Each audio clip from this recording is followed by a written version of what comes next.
मिस्र यानी इजिप्ट में टोटल 138 ऊंचे तरीन पिरामिड्स मौजूद हैं, जिन्होंने पिछले हजारों सालों से दर्जनों अर्थक्वेक्स और कई खतरनाक तूफान का सामना किया। लेकिन मजाल है इनमें से कोई एक भी इधर से उधर हुआ हो। इनमें से सबसे ऊंचा और बड़ा pyramid the great pyramid of Giza कहलाता है और इस पिरामिड की बेस का एरिया 13 एकर्स है। यानी इस पिरामिड के अंदर हैरत अंगेज तौर पे एक दो नहीं बल्कि पूरी 9 फुटबॉल फील्ड्स आराम से फिट आ सकती हैं। एक एस्टीमेट के हिसाब से इस पिरामिड में टोटल 23 लाख बड़े बड़े पत्थरों का इस्तेमाल हुआ, जिनमें से कई पत्थरों का वजन 50 टन भी था। अगर इसके टोटल वजन का अंदाजा लगाया जाए तो इस पिरामिड का वजन 60 लाख टन है, जो 12 बुर्ज खलीफा के वजन के बराबर बनता है। लेकिन इतने ऊंचे और आलीशान पिरामिड्स बनाने का आखिर मकसद क्या था? हजारों साल पहले जब इंसान के पास कोई टूल्स भी मौजूद नहीं थे, तब इन पिरामिड्स की दीवारों को कैसे इंच बाय इंच लेवल किया गया?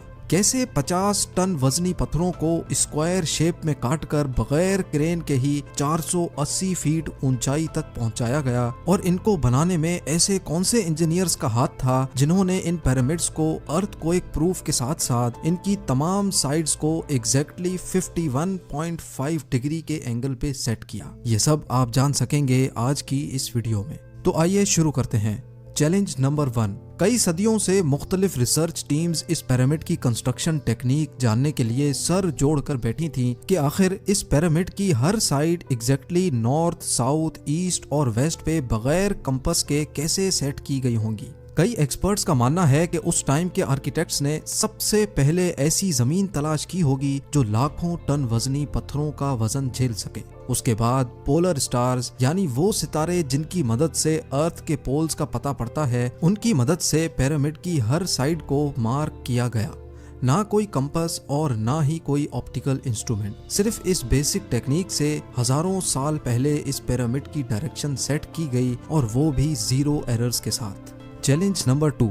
अगला चैलेंज था जमीन को लेवल करने का। जिस 13 एकड़ की जमीन पर इस पिरामिड को बनना था, उसका लेवल थोड़ा सा भी आउट होता तो 23 लाख पत्थरों के इस पहाड़ का खड़ा होना बिल्कुल भी मुमकिन नहीं था। अब इस जमीन को लेवल करने के लिए उस टाइम के इंजीनियर्स के पास ना ही लेजर लेवलर था और ना ही बबल लेवल। एक्सपर्ट्स का मानना है कि कंस्ट्रक्शन साइट की चारों साइड्स पर खड्डा करके उसमें पानी डाला गया होगा और फिर एक साइड के पानी के लेवल से दूसरे साइड के पानी के लेवल को मैच किया गया होगा। जो जमीन का हिस्सा पानी के लेवल से मैच नहीं कर रहा होगा, उसको छेनी और हथौड़ों की मदद से काट कर लेवल किया गया होगा।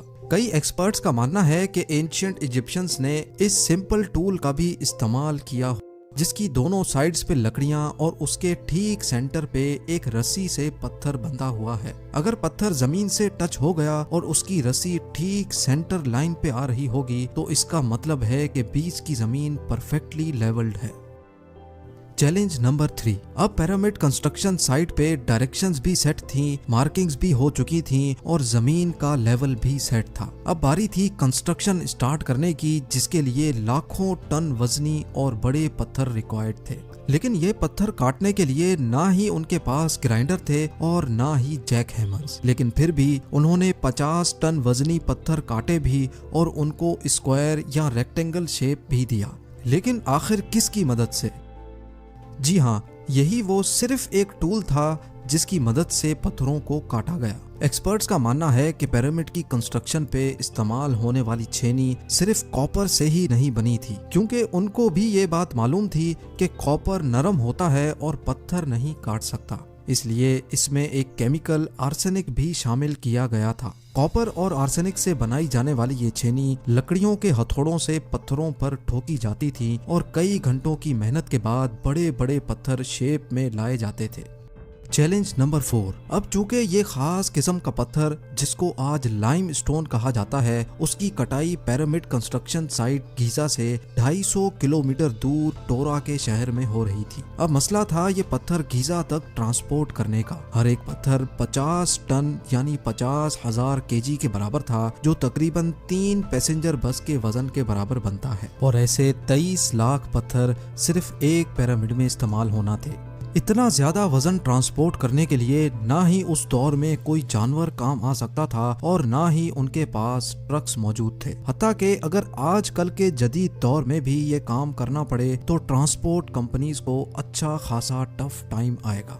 हैरत अंगेज तौर पे ये काम वर्कर्स और कश्तियों की मदद से किया गया। जी हाँ, टोरा और गीजा के दरमियान मौजूद रिवर का फायदा उठाया गया और बड़ी बड़ी कश्तियों में पत्थर लाद कर पिरामिड साइट पर पहुंचाए गए। एक्सपर्ट्स का मानना है कि ये काम इतना आसान नहीं था। शिप्स में इतने बड़े पत्थर की लोडिंग और अनलोडिंग में कम से कम भी 500 मजदूरों की आर्मी एक ही वक्त में लगाई गई होगी। Challenge number 5।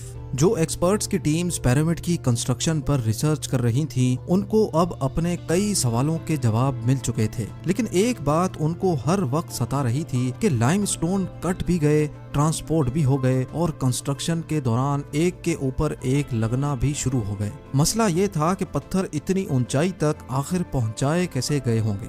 कई एक्सपर्ट्स का मानना है कि पिरामिड की कंस्ट्रक्शन से पहले ही ये प्लान कर लिया गया था।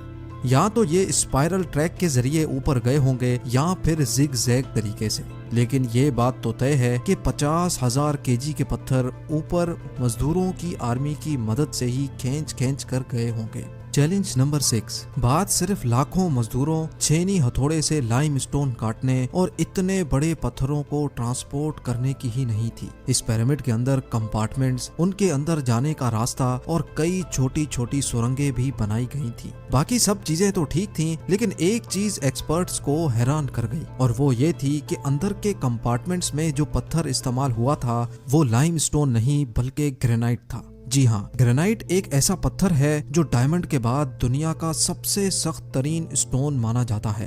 आजकल के मॉडर्न दौर में भी ग्रेनाइट बड़े बड़े ग्राइंडर्स की मदद के सिवा काटा ही नहीं जा सकता। दुनिया भर से कई आर्कियोलॉजिकल एक्सपर्ट्स को पिरामिड का विजिट भी करवाया गया, लेकिन किसी को भी इस बात का सुराग नहीं मिला कि 4500 साल पहले इजिप्शियंस ने ग्रेनाइट जैसे ठोस पत्थर को इतनी सफाई से कैसे काटा था। आखिरकार कई सालों के बाद एक्सपर्ट्स ने इस मिस्ट्री को भी सॉल्व कर दिया। इजिप्शियंस ने ग्रेनाइट को इतनी सफाई से एक ऐसे आरे से काटा था जिसके दांत ही नहीं थे। जी हाँ, बगैर दांतों वाले इस आरे के दोनों साइडों पर वजन डालकर इसको ग्रेनाइट पर चलाया जाता था और बीच में बजरी डाली जाती थी। एक्सपर्ट्स का मानना है कि इस तरीके से इतने बड़े पत्थर को काटने में 4 महीनों का वक्त लग जाता था। आखिरकार पिरामिड्स बनाने का मकसद क्या था? इन पिरामिड्स को बनाने में कितने मजदूर एक ही वक्त में काम करते थे? और रोबोटिक कैमरा ने जब पिरामिड के अंदर पत्थर के स्लैब में सुराख किया तो उसके अंदर वो कौन सा मंजर देखा गया जो पिछले 4500 सालों से किसी ने भी नहीं देखा था? ये सब और इससे भी ज्यादा आप जान सकेंगे इस वीडियो के पार्ट 2 में। आप लोगों के प्यार भरे कमेंट्स और लाइक्स का बेहद